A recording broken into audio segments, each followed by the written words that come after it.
Hey everybody, so today we're filming the August favorites video, and I really love favorites videos. It's really quite easy for me to just open my drawers and pull out things that I enjoyed the most. And I try to get a variety, but pretty much you've seen me apply things on my face that I'm mentioning, simply because if you're watching my videos, you know those are the products I'm preferring and using. We'll start with skincare. I only have a couple of things for skincare, and it's first of all a really loved cult product. This is Estee Lauder Advanced Night Repair Synchronized Recovery Complex, and I've just started the serum this month, and this is how much I've used up. So I've been using it for a solid month, and I see what the hype is about. This is my first time using Advanced Night Repair. This is not a new formula. This is not a new product. It's been in the market for a long time, and it has earned its place in the market. I think this product is probably going to stick around, although it's not the newest technology, because it's just so darn effective. This is very balancing. It's slightly resurfacing, slightly moisturizing, and very balancing. I don't see who wouldn't like this. I think that, no, it's not going to make miracles happen, but it's just an all-over good serum, and I think it would work for pretty much any skin type because it's so balancing. For a dry skin like mine, it gives a little bit more moisture around my nose. This summer I've been a little bit more oily, not oily, but maybe slightly, ever so slightly combination, and it's balanced it. So I really like this. I think this is a brilliant, brilliant product, and I don't think it's necessarily like exclusively a night serum, although it says Advanced Night Repair. Really like it, and I do recommend it. Moreover, in terms of higher-end skincare, this is a 50 ml bottle, which is quite big. Usually serums are about 30 mils. So this here you get more, and it's, I believe, around $70. So, I mean, it's actually not horrible value for money considering some of the other competition in the market, and I really like the effect that it gives me. Next one is that a 30 ml product? 28 ml product. They didn't even give us 30 mils. This is the oil that I'm preferring right now. I'm a lover of oils. I don't think this is an end-all be-all, and I don't think this is the best oil ever, and I don't think that you have to go purchase this, but I like it enough to repurchase, I think. It's atbeautynotes face treatment oil, extract of honeys, firming lift tone. This is by Guerin, one of my favorite perfume and makeup brands. Lovely packaging, of course. It looks luxurious, it feels luxurious, it does a good job. Anything with honey I usually like, because honey is a moisturizing antiseptic and balancing agent. Honey is wonderful for skin, for lips, anywhere. You can just smother honey and your skin will feel better. This is a really great oil. It's not greasy enough to, it's not greasy at all, but it's not oily, it's not nourishing enough to sort of create a greasy feeling on the face. Even though I have dry skin, I really don't like too much grease on my face. The feeling of it isn't very comfortable. And also, this is a summer oil. I think it's very lightweight, really effective, very moisturizing, also balancing, by the way. And I've been really enjoying it for the summer. And you can see that I'm more than halfway through, probably around almost 2/3 through, if you consider that the bottom doesn't go all the way down to the bottom. And I will be happily using this up.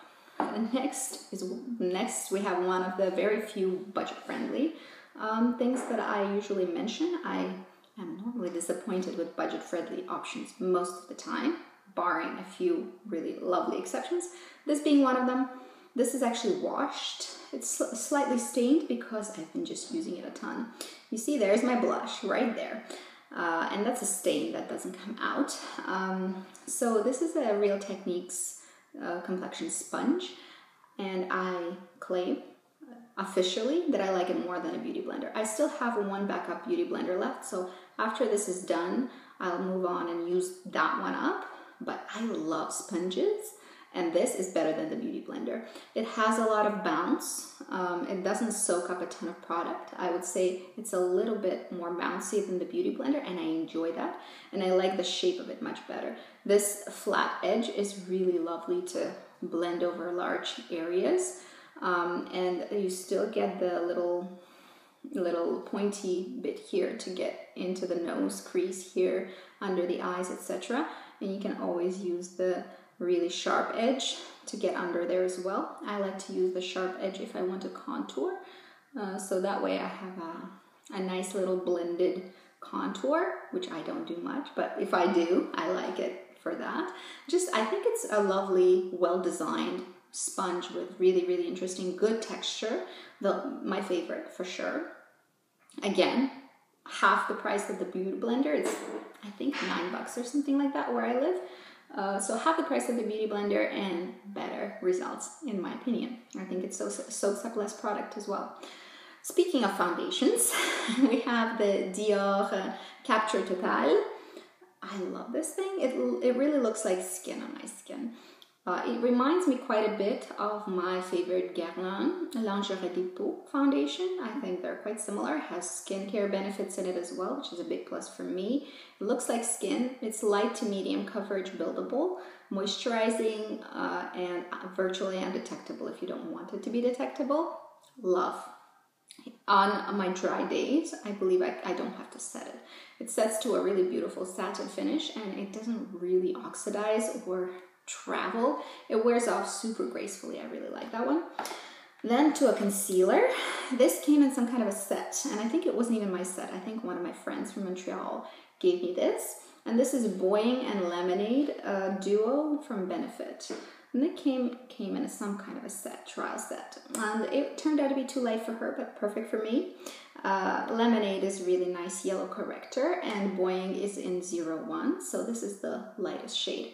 I like the consistency of these concealers a lot. I think they're lovely. I really like, you can see, I've used quite a bit of them. You can see the dips going. I think they're creamy. I think they're very pigmented, but not so pigmented that you look cakey, very blendable.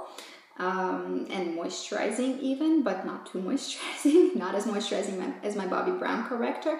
I think these are really, really great, especially for travel.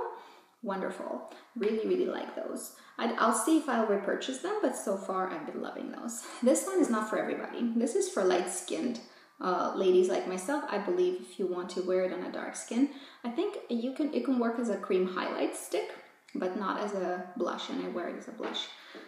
This smells like beautiful meteorite violets, and it's Meteorite's Baby Glow stick from Guerlain. Baby Glow Touch Illuminator CC. Easy strobing in rosy glow. No, this is not strobing, and it's not, I don't think it's a CC anything. It does have a couple of shades. It has like a yellow, a purple, and a pink, but really they blend together to a slightly pinky color, and I really like that color for a blush. So if you're fair or really light, I think that was beautiful. If not, I think that'll work as a highlight on your skin as well, probably. Maybe too light for really dark skins, but I like the consistency, I like the scent, I like the blendability, I like the wear time. I like everything about that product except Shadow Range, which is limited to a single color, which is Rosy Glow. And there is 6 grams of products here, which is not horrible, so I'm not mad at the amount. The packaging is a little cheap, but it did end up in my favorites. It is a limited edition, however, so after this season is over, I believe you can still find it easily at the boutiques or corners, but I think you're not going to be able to find it once a bit more time passes, so if you're interested, check it out now. Next, we have 2 products that go together. We have a powder foundation and we have a brush. So powder foundation I've mentioned before. This is a Guerlain Parure. Mine is in color 03, Beige Parfait. And here we have, this is in my project pan. Here we have a very well-loved powder. Look at that. Look at that dip in there. That is pan. Proves to you that I really like this product. I like this pressed powder. It looks very natural on skin. On my dry skin, it doesn't highlight any imperfections, any dry patches. I did use it with a sponge. It's not my preferred way to apply it. You can touch it up with a sponge. My preferred way to apply it is with this particular brush, which I had purchased from Tarte. This is the Tarte little kabuki brush. I bought it when I bought a Tarte foundation. That was about 2, maybe 3 years ago already. I bought their loose foundation, you know, the one that you can dip your brush and then you buff it into the skin, and I didn't like the foundation at all. I did use it up. I didn't like it. And I didn't like the foundation and I didn't use the brush. So I used the brush with that foundation, but then I thought the foundation sucks, the brush sucks, or the combination. But now I'm trying out this brush with another powder foundation, in this case the Guerlain one, the pressed one, and I'm loving this little thing. Especially convenient is if you have a nice finely milled beautiful powder like the Guerlain one, the stamping method. And I can't demonstrate because my makeup doesn't need fixing right now, but what I do is pick up a little bit on the brush and it's super fine, very, very soft and really, really, really thick. You touch it lightly, it feels like a velvet. It doesn't even feel like it's a brush. It feels like it's velvety material. It's that dense. So I pick up a little bit on the brush and then I stamp and press it because it's so dense. It gives you a really beautiful airbrush finish. I press it onto the skin, and I don't think you can see it, but it doesn't really look like powder. You retain all the coverage. Also with certain loose mineral foundations, you can buff it in very, very effectively with that brush, and it's really, really comfortable. It's beautiful bamboo design with some gold. But I really like with that particular powder from Guerlain, I like pressing it in to sort of refresh my makeup throughout the day. If I need to go out after a day's work, then I can fix my makeup really quickly with that. And also I can apply it in the morning super, super fast. Either stamping or swiping or a combination of both, but around the center of the face where I need more coverage, I really like the stamping because it's so dense. I think any dense brush will do it, but it's the densest and the nicest in my entire collection. So I really recommend that one if you can get your hands on it. I think it's still readily available at Tarte. From anywhere where Tarte is sold. Next product I've mentioned previously tons of times, and if you know my channel, you know that I like this.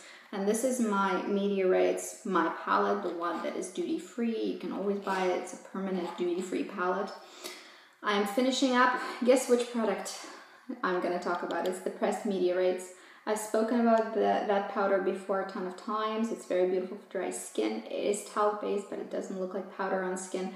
I really have been using a lot of this blush as well, and I really, really like it, but I don't know if I'll keep the palette after this is done, which is going to be in a couple of weeks, basically. I love this. The highlight is the blush is good, and this powder is fantastic. So, of course, I couldn't not mention this. This is really, really lovely, and it's in my project pan as well. Another product that I really like, and the second budget option for this video is Maybelline the Falsies Big Eyes Mascara. And this is not a mascara that has been extremely popular even when it came out, and right now nobody really talks about it, but I like it a lot. This is my second tube of this mascara, and I will be buying it again unless I decide to go cruelty-free, which is a possibility. I'm still pondering on that. But this one is really, really good. If you're into drugstore mascaras, I think there are plenty of good options. I like the orange tube of the CoverGirl one. I like the CoverGirl Lash Expert or something like that, Lash Professional, maybe, I don't remember, but it's the lengthening one of the ones that is really old formula, but it's really, really good. I like this one a lot. I don't usually enjoy the Falsies range in general. It's not my range. I know lots of people like it, but this is the one that I love from the Falsies. So here you get basically two wands. This one is the main wand, and you can see it's somewhat of a spiral natural bristle wand, and this one is in black brown, so don't worry, it comes blacker than that. This particular one I just wanted a different color. And it applies, it's a one swipe mascara. It applies a really nice decent thick coat of mascara without gluing the lashes into spiders legs. It's really pretty, it's easy to use, it stays on the lashes super well. What a win. Really, really, really a good product. And on top of that, it comes with a tiny little brush with which you can get either the corners, inside corners or outside corners of the eye, as well as the lower lashes, which is lovely. It's so nice to have the twofer here because you have enough mascara to last you the 3 months that the mascara is supposed to last you, and then you know you're gonna use up. We don't usually use up the mascara, right? If we're using it appropriately, even with everyday use, but if you're not using it for longer than say 3, 4, sometimes 5 months, really it's not supposed to run out. It probably dries out before it runs out. This one, you have enough. You have enough for many months. You can use it up. It's really, really nice. I would recommend if you're looking for a mascara on a budget. This is a good find. I liked it a lot. So that's it for my favorites for this year. I told you about what I liked this year. Why am I saying this year? This month. This is what I liked this month. You tell me, which products were your favorites this month? Be it hair care, skincare, makeup, whatever. What was your favorite? If you had to pick one superstar favorite, what would it be? That's it for today, guys. Have a good day. See you later. Bye-bye.